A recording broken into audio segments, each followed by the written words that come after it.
Hello my wonderful friends, welcome back to r/ProRevenge, where you come to get your dose of satisfaction by listening to others, getting what they deserve. Guys, today's story is gonna be one long story, and it's how OP deals with a coworker who's intimidated by him, and basically tries to sabotage him to get him fired, and OP gets some good revenge that leads to an outcome that many of you would consider nuclear. I don't want to give away any details, so I hope you have time to listen to the whole story, and let's dive in. Oh, and hit that subscribe button for future stories.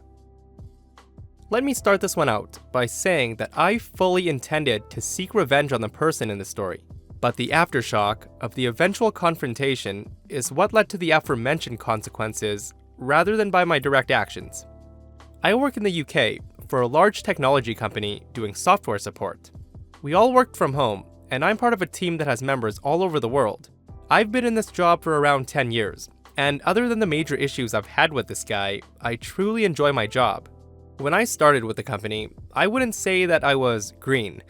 I had about 7 years industry experience under my belt. I was definitely inexperienced with the company, but the job I'd been hired to do used technologies that I was more than comfortable with. The point I'm trying to convey here is I wasn't completely oblivious to all of the applications supported by our company. Everyone in my team was nice and was very keen to help, except for Shane. Shane is probably what you'd term as the quote-unquote team guru. About 5 years from retirement, he's part of the office furniture, so to speak, as he'd been with the company for nearly 40 years. Everyone labeled Shane as the only guy to go to when you were truly in a bind. When I was initially starting out, I did indeed find that Shane was highly knowledgeable and more often than not had the answers to whatever obscure questions you may have.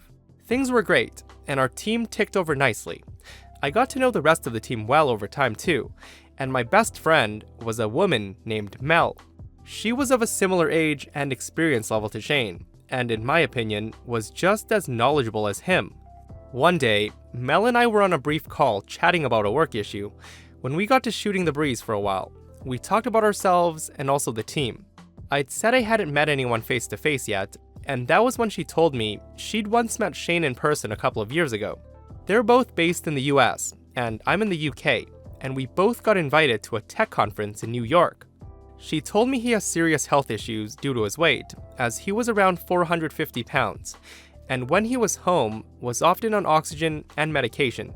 His plan was to ride things out until he was able to take early retirement, so he didn't need to worry about paying for his medical insurance anymore. That sounded like a reasonable enough plan to me, and we were soon talking about something else. The issue started about 2 years into my tenure with the company. We started moving in a new direction with what applications we were going to be offering to customers, and towards that end, we were trained in a bunch of new stuff. I saw this as a great opportunity and equalizer. If no one on our team had any experience with this new software, then I would be on equal footing with everyone. This went really well for me, and I put a lot of time and effort into learning as much as possible. Shane didn't show much interest in the new stuff. He still continued to spend most of his time with the legacy tools.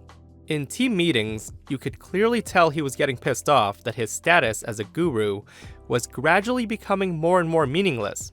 This wasn't anything personal. We all work in software, and you have to adapt in order to remain competitive.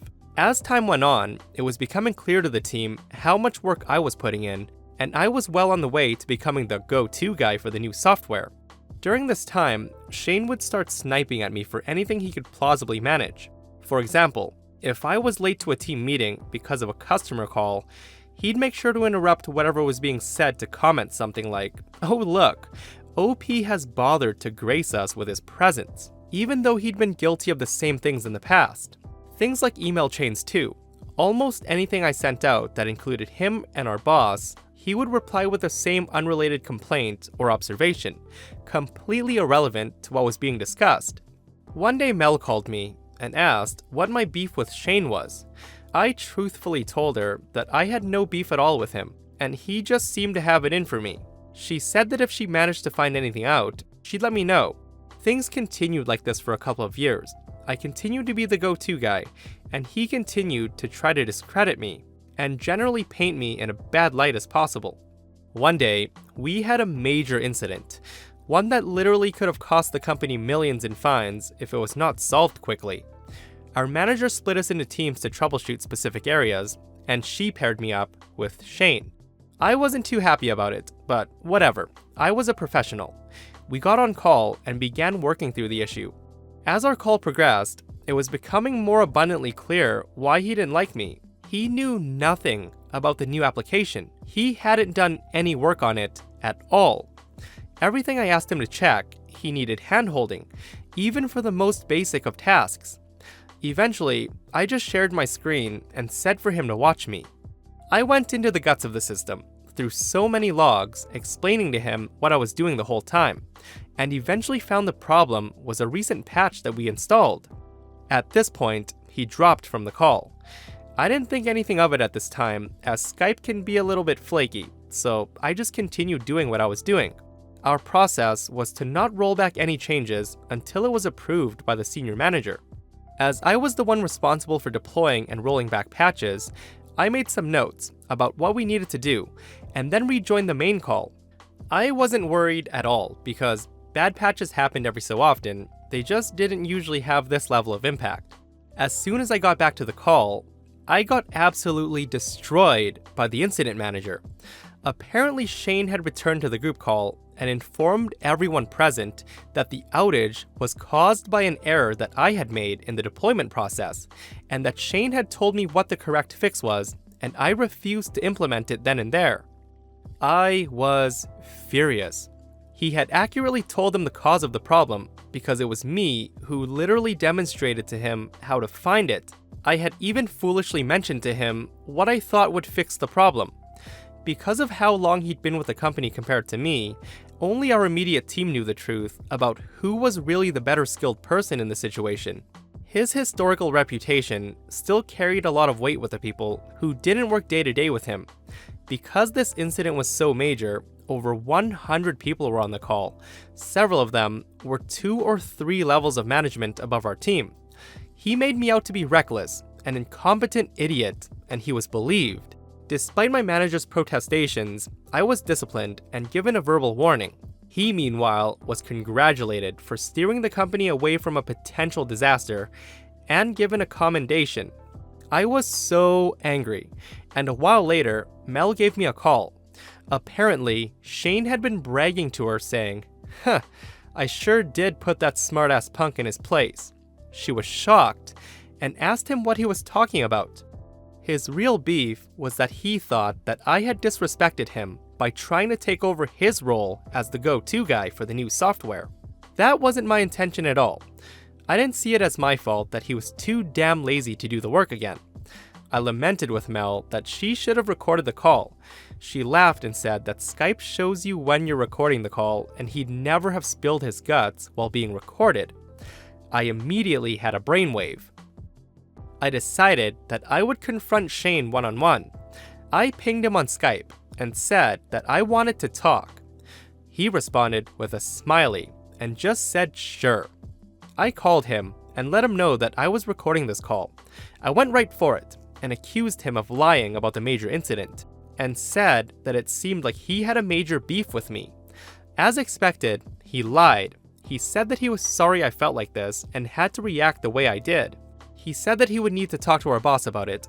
I said to wait 1 second and turned off the Skype recorder. I then said that Skype isn't recording and that I knew exactly what he had done. His mask slipped at this point, and he said that he was perfectly in his rights to put me in my place. He said that you need to respect the longer-serving people in jobs like this, and that he would do it again in a heartbeat. I didn't hold back. I called him a dinosaur who refused to move with the times and wanted to coast out his days here without doing any work. He said that he was a couple of years away from retirement, and he'd be damned if he was gonna bust his ass for some shiny new software. I said to him, "Speaking of new software, have you heard of OBS?" Of course he hadn't, and I suggested that he Google it. I then hung up on him. Not long after, the messages started.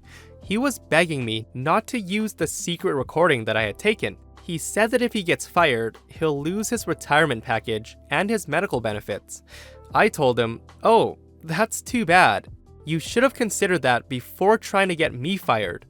I passed all of this on to the relevant channels before giving it any thought. Things set in motion, and sure enough, a few weeks later, after a company investigation, he was fired.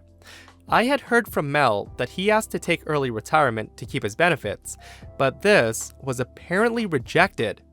It all came out later that apparently he had significant debts, that he was counting on his retirement package to keep him financially afloat. With no job and no package, he had no money to pay for medical treatment, which he badly needed.